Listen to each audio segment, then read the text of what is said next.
as the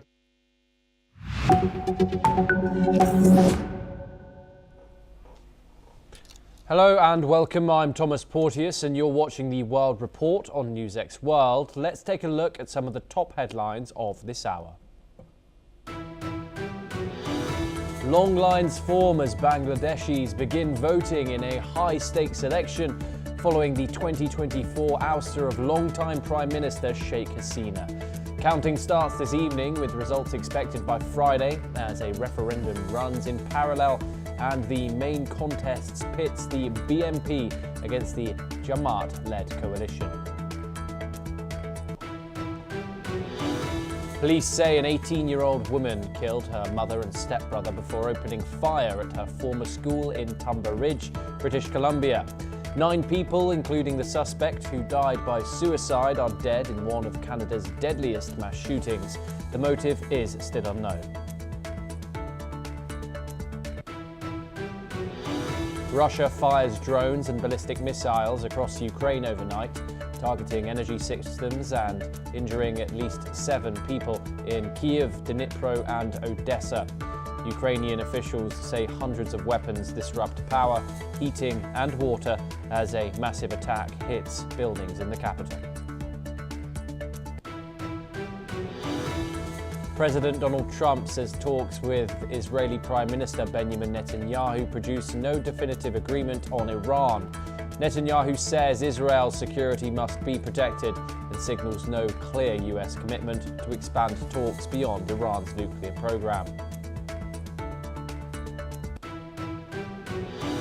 Prime Minister Netanyahu also says that Israel joins President Trump's Board of Peace during talks in Washington. Images show Netanyahu signing the accession document after meeting Secretary of State Marco Rubio. Meanwhile, an advisor to Iran's supreme leader says Tehran will not compromise on its missile capabilities amid ongoing talks with the US. Ali Shamkhani calls the missile program non-negotiable during events marking the anniversary of the Islamic Revolution. Pro-Palestinian protesters rally in Melbourne on the final day of Israeli President Isaac Herzog's visit after clashes in Sydney and demonstrations in Canberra. Protesters unite across the country as Prime Minister Anthony Albanese hosts the visit following a deadly Sydney shooting. The US House votes 219 to 211 to reject Donald Trump's tariffs on Canadian goods, with 6 Republicans joining Democrats in a rare rebuke. The measure now moves to the Senate but faces a likely presidential veto if it reaches the White House.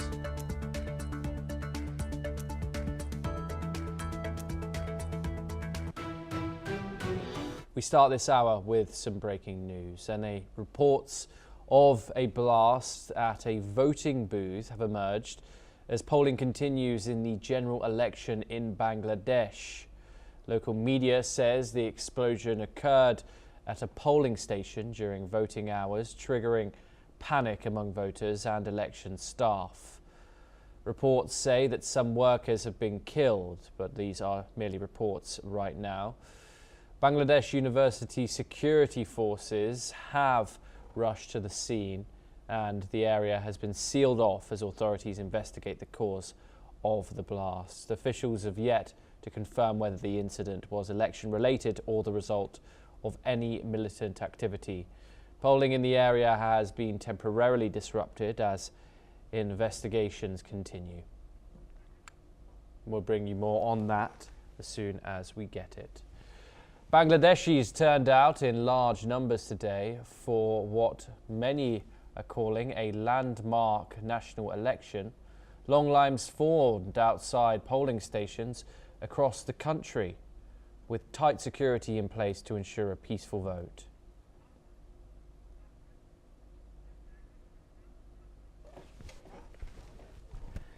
This, of course, is a huge situation coming out of Bangladesh. A blast inside the country during an election which is hugely significant. There are, of course, huge fears about something like this happening. But of course, these are reports coming out of the country. We have limited information as of far.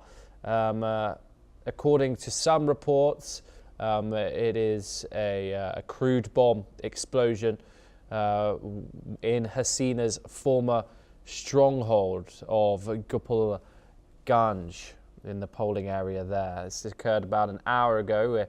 We're now showing you visuals, reported casualties coming out of the area. Joining us to discuss this is Collins Chong-Ukit, a foreign affairs, security and strategy analyst. He joins us live from Kuala Lumpur. Thank you very much, Collins, for joining us. As we said previously, a huge moment for Bangladesh today. There were fears that something like this might happen. Security has been heightened in the country to prevent such a thing. However, it has not been enough, clearly. This has occurred in the former Aswami League stronghold of Gopal Ganj. How might this impact the political landscape, people's will to come out to vote? How might this impact the election as a whole? Yeah, we have seen how this, the sense of renewed, urgency and optimism by the people. This is a landmark election.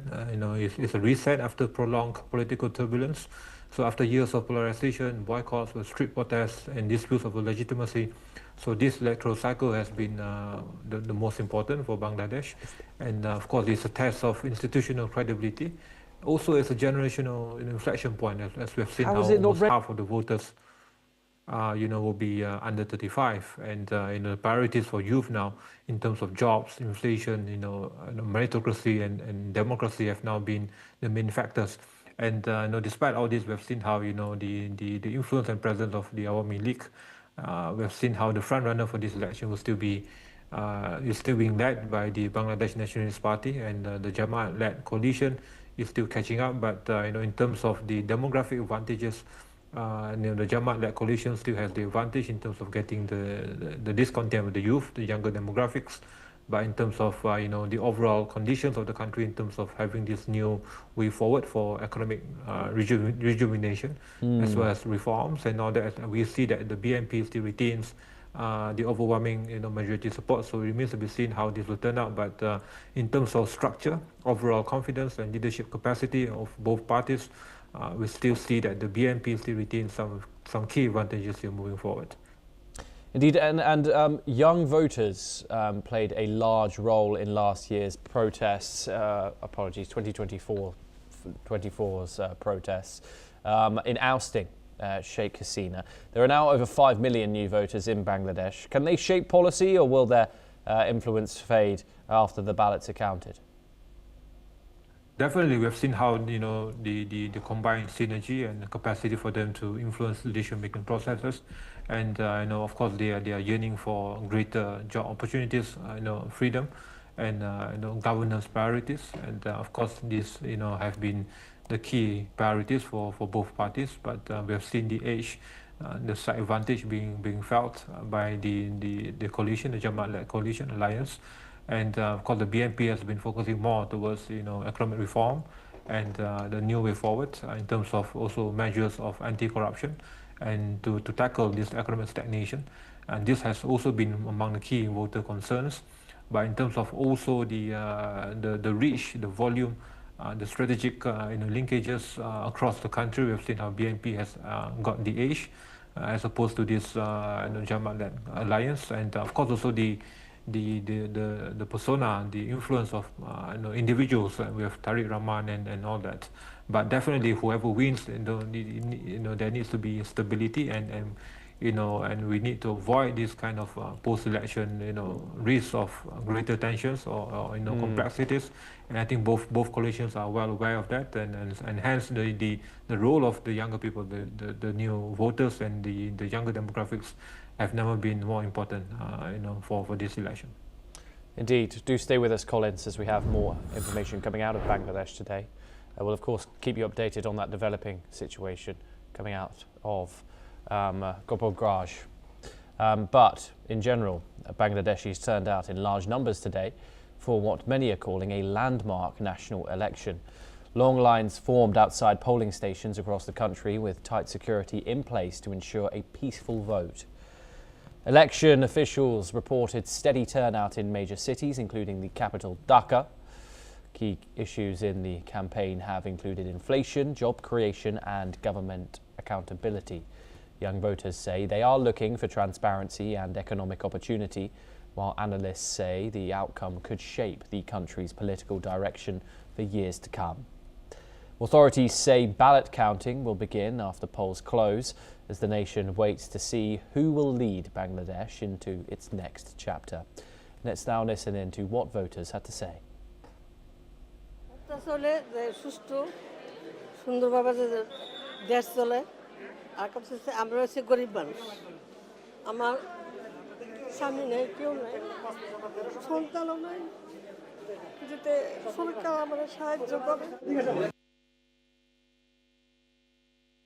করেছেন 96 এ অনেক বছর পরে আজকে vote দিতে এসেছি, খুব ভালো লাগছে।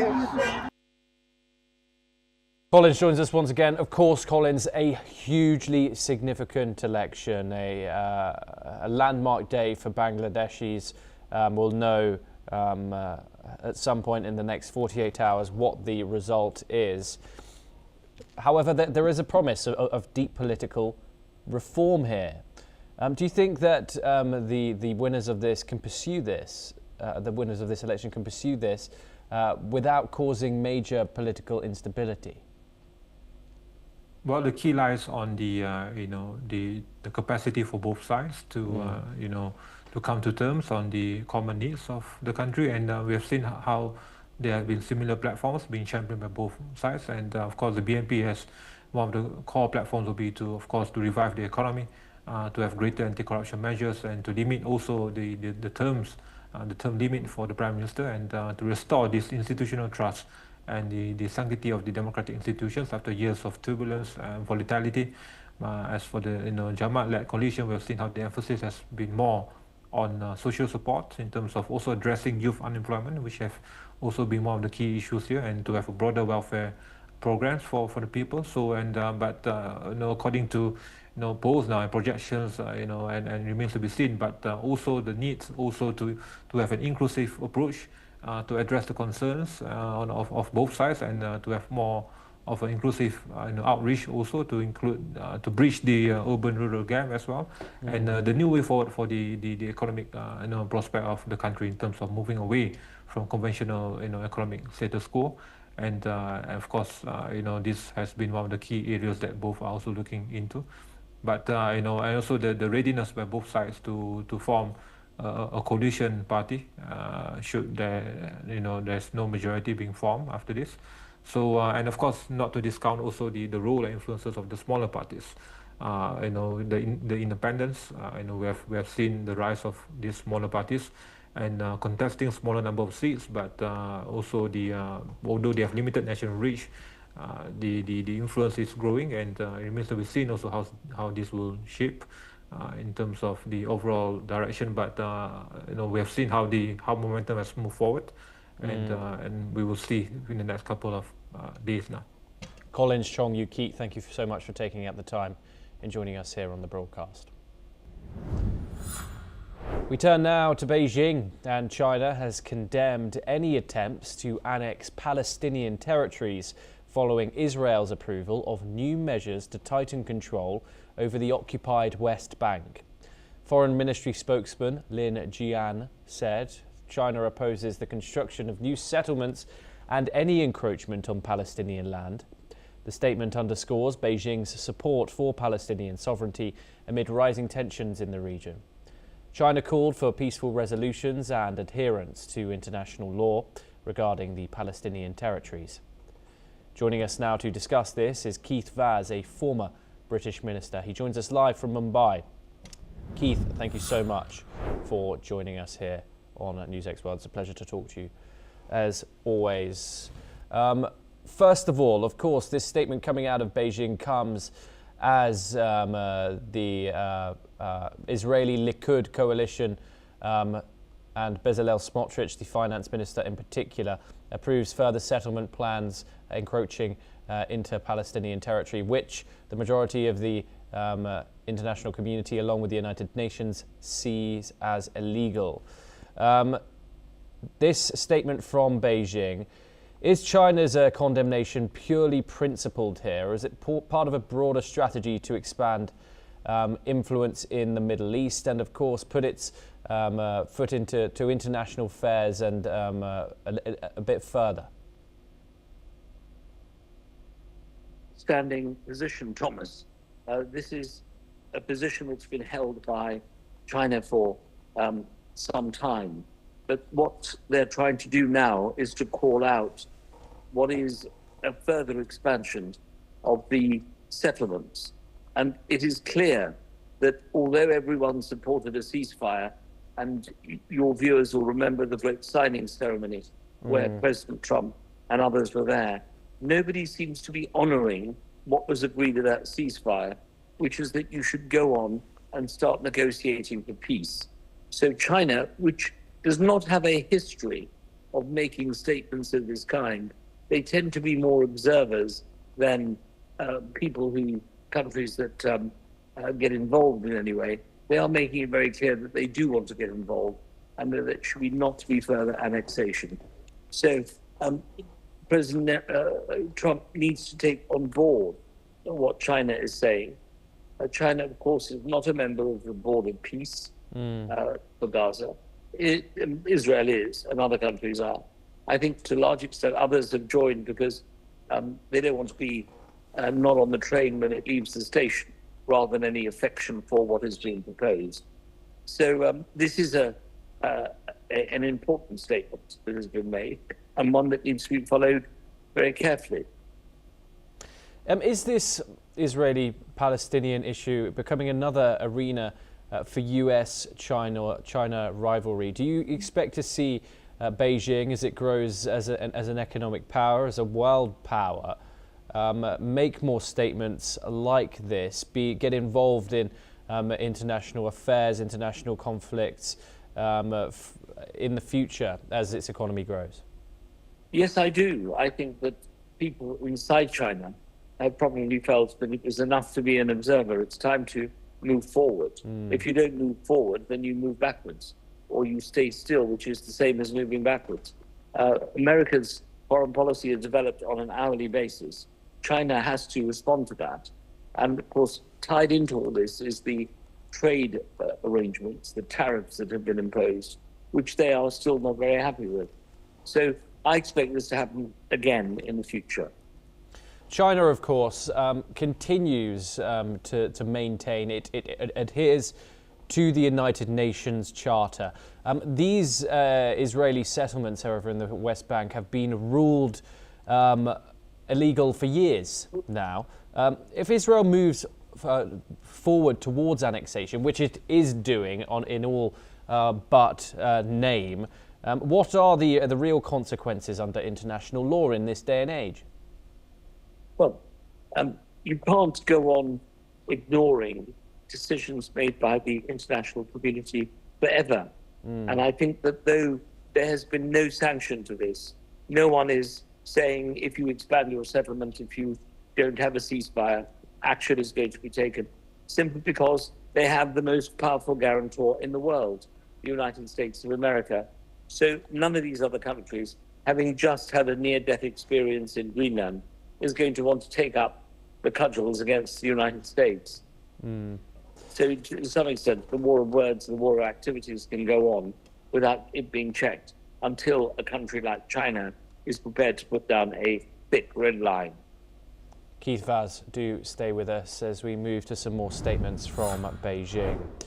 China has labelled Taiwan's leader, Lai Ching-te, a war instigator following his comments in an interview. Lai warned that Beijing would target other countries in the region if it seized control of Taiwan. Beijing's foreign ministry spokesperson, Lin Jian, condemned Lai's remarks, calling them a clear indication of his pro-independence stance. Lin accused Lai of being a peace disruptor, crisis creator and war instigator, further escalating tensions between China and Taiwan. Keith, joins us once again to discuss this. This, of course, follows an interview with Lai Cheng-te, where he labelled Beijing's actions as extremely provocative, and of course warned that if or once China takes Taiwan, the next would be the Americas, Europe. It was pretty compelling statements. Keith, could I get your thoughts on this statement? Is this Beijing's language genuinely escalation here, or is this just more of the same? I think it is a bit of both. It's a bit of more of the same. We're always going to have a Taiwan-China issue until it's finally settled. But secondly, the war of words is getting louder, and therefore people need to take note of what is happening in Taiwan. I think that as a result of what is being said, people will observe, they will come to different conclusions as to what is going on. But by and large, I don't see the situation changing rapidly. It's been like this for years and years. China never wants to be seen to be the perpetrator. It wants to remind people that it doesn't go and declare war, doesn't invade, all that kind of stuff. At least not since Tibet. But Keith, would you say that it's been at this scale before? In your memory, of course, we've seen drills step up severely over the past 2 years or so. The latter end of last year, we had these huge war games around China, if you can remember. And of course, the language has been escalatory, to say the least, on both sides, particularly from Beijing. Every year in his message, Xi Jinping makes comments about reunification. Have things really been on a steady trajectory, or are we on an upward one? I think it's probably the case that we're an upward one. It's a slow gradient. There's more language around it. There's more activity around the language. So it is getting a little hotter. It's not absolutely hot where it's irretrievable. But in the world when America is not going to listen to China and vice versa, which is the country or the entity that's going to say stop? And that's what we're missing in this lawless world. Some higher authority that's going to be able to step in and say, you really must sit around the conference table. Keith, do stay with us once again as we turn to our next story. We have further news coming out of Beijing. China has urged the United States to immediately stop interfering in Cuba's affairs. Beijing's foreign ministry said Washington should leave Cuba alone and end what it called pressure and unilateral actions against the island. The remarks come amid rising tensions between the US and Cuba, with China positioning itself as a defender of Havana's sovereignty.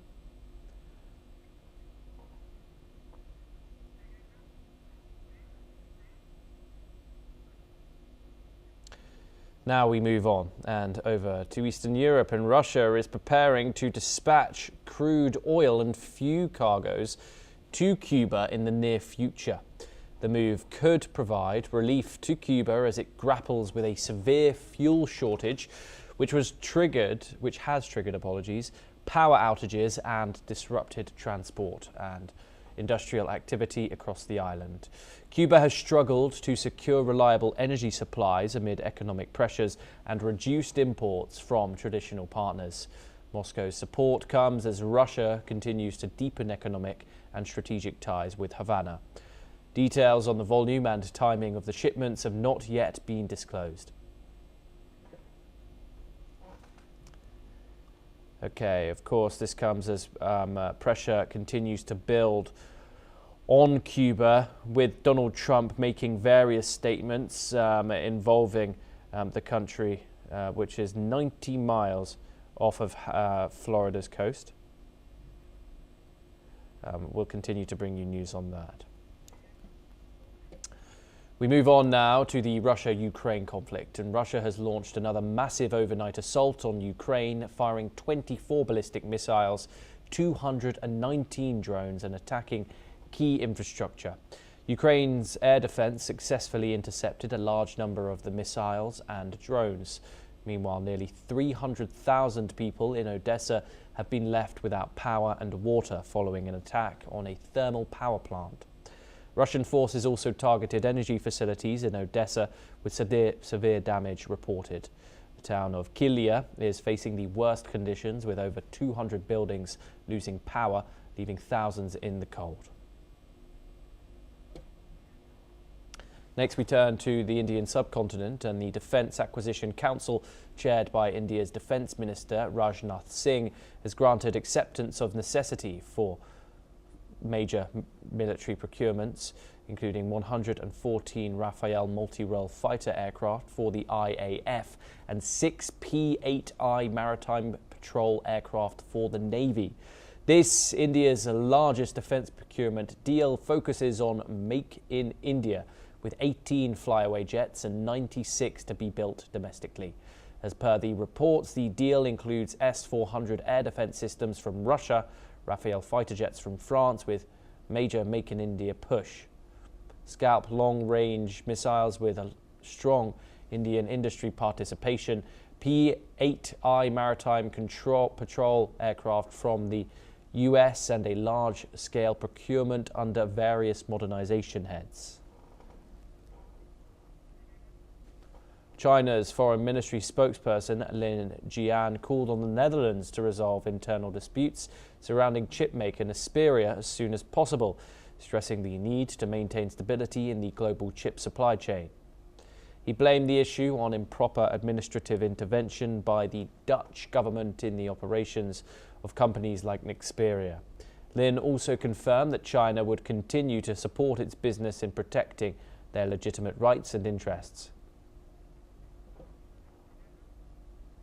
Well, that's all that we have time for this hour. Keep watching NewsX World for more international news updates.